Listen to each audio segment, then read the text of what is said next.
what? So we are in group 4 and we will tackle about the characteristics of contemporary visual arts, the audience participation. But before that, let us energize ourselves. So are you familiar with the game, the charades? Yes. Okay. So I will group you into 2 groups. So please count, ma'am. 1, 3. Wait, 1, 1, 1. Okay. Group 1 here, 1 there. No, 1. Do they have group 1? Okay, since you are familiar with the charades, we will explain the mechanics. Each group will be given 1 minute and 30 seconds. So,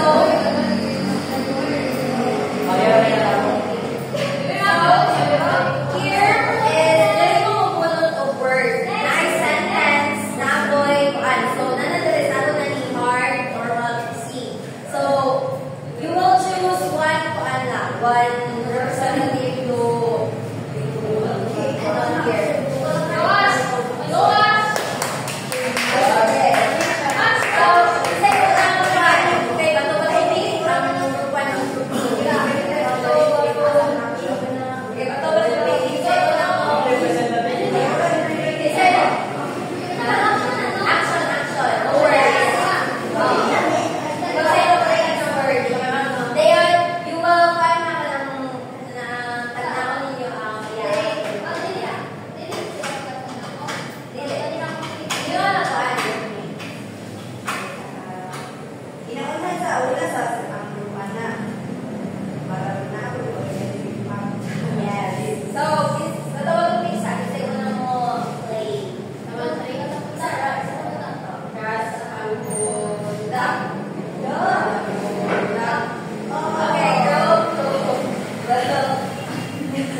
Nag-ani, nagtatanim, pagod, magsasaka, agriculture.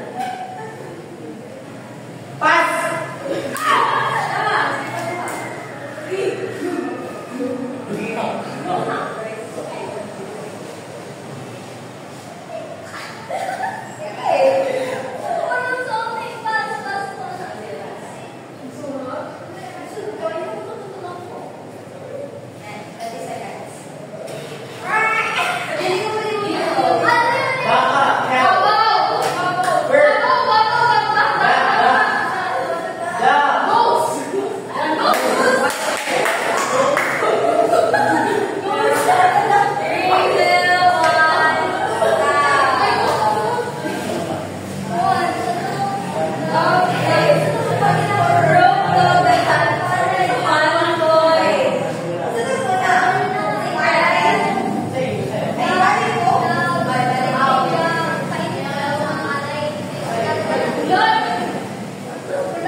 Dagod.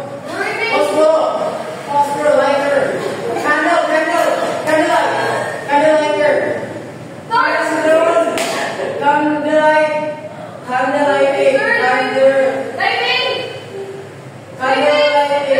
Lighting candle.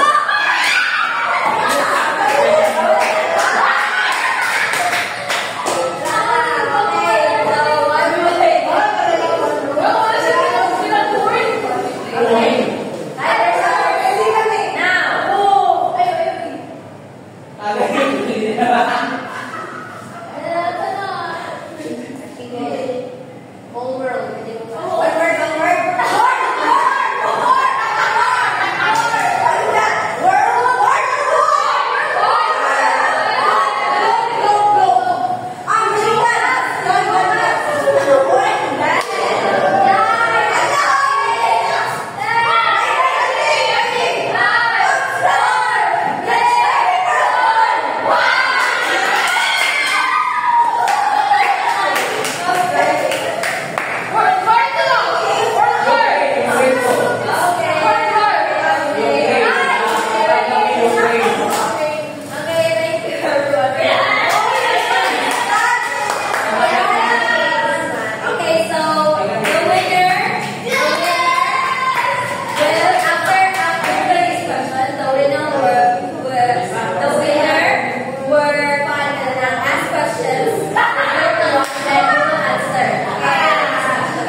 Performance artists influencing the performers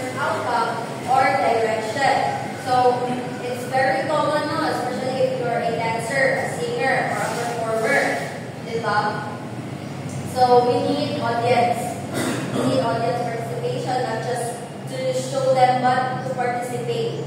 No? Kaya kailangan na mo ipag-feel ko sa ilang mo sa inyong. Right? Okay, next one is the participatory theater. So, just like we did in our drama class, we do some theater. No? We have audience has participated in theater performance and choices that affect the narrative or the outcome. So, yeah, just like I said, we need to pag-feeling mo sa audience kung sa'yo mo ang feel ko sa stage. Right? Halo ko ka, dapat pag-feeling mo sila ng halo ka, o kung sa'yo mo ang siguro, o kanta ka rin ang yung song din, ang audience na matawa. Except na lang if you're performing a comedy. Diba? If you're performing a comedy, kaya they need to, isang katawa naman sila, they have to maintain their emotions. No? And that's the types of audience participation. Now let's move on to the examples of audience participation in our study.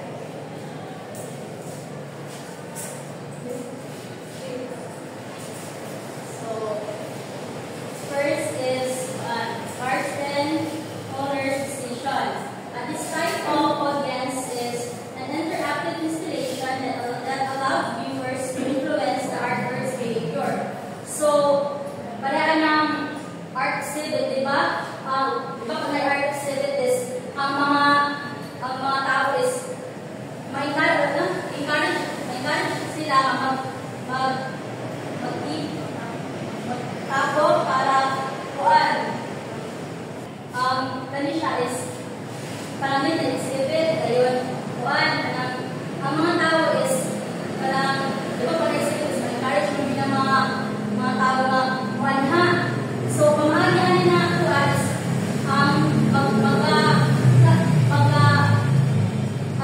at least, magkakunik ka, magkaman siya ang connection sa kuan, sa mga viewers. Next is Ragnar Kjartansson, the visitors. A performance artist that invited viewers to participate in a musical performance. So, minsan lang kayo itong mga musical performance. Yes. Diba? Mga opera. So, ano siya ang mga musical mga performance. Yan.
simple painting lang. No, kasi nga, painting lang, art ano siya, kanang mga abstract artist.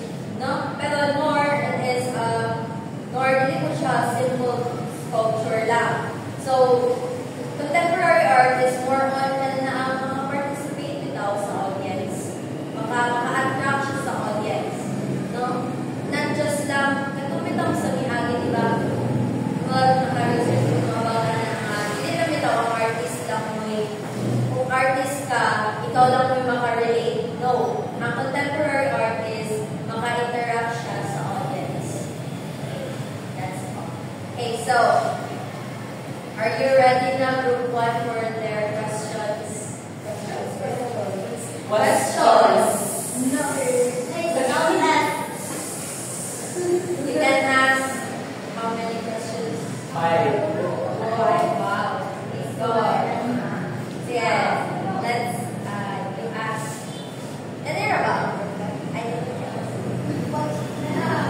I want to say, 1, 2,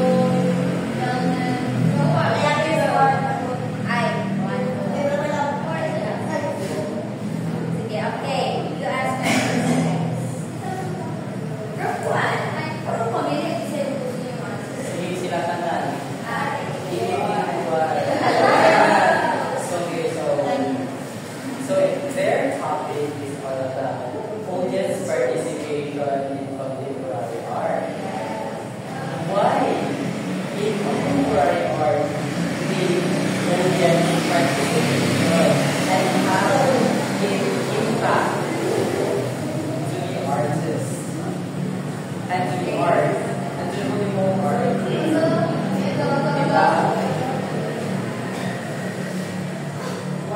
Why audience participation is important in contemporary art and how does it impact the art and the artist?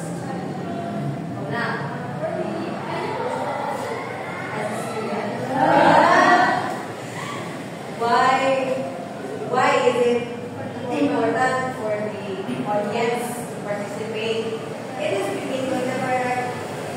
I have audience participation in contemporary because, as the reporter said, Althea specifically, she said that audience participation is very important when engaging to a specific contemporary art, where the audience can feel something, they will feel something about that art, and there's an engagement between it, not like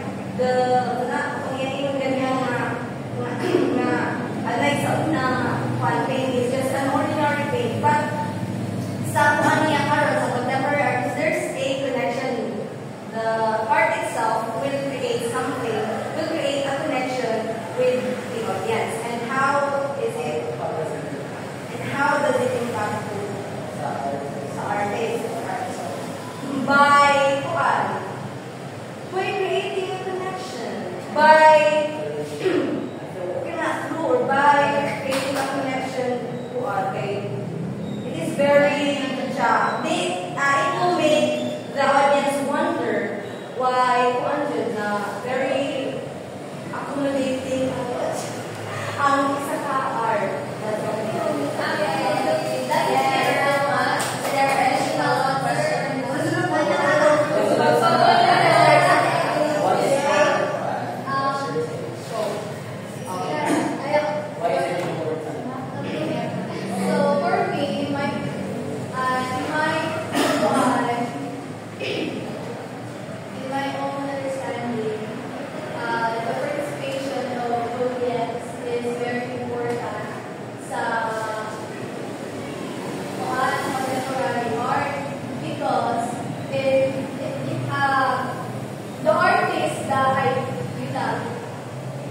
The artist mong good is it lets the audience makafeel sila o like the artist want to give the audience the direct experience or helps audience na maka-gain of deeper understanding of what artist wants to convey sa audience.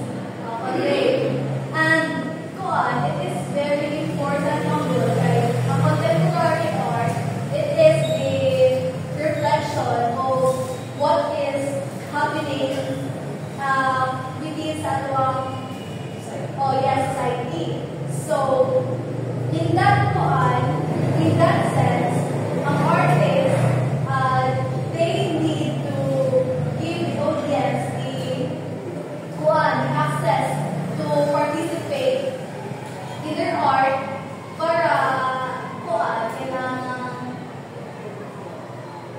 maka-understand sila sa any concept about that art.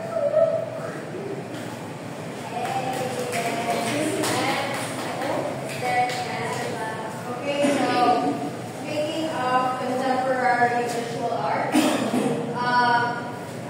as well, if you guys have listened to my first report, so it's not about how the artists create. If we speak about contemporary visual arts, it's about the what is behind in this artwork. And speaking of contemporary art, it's not just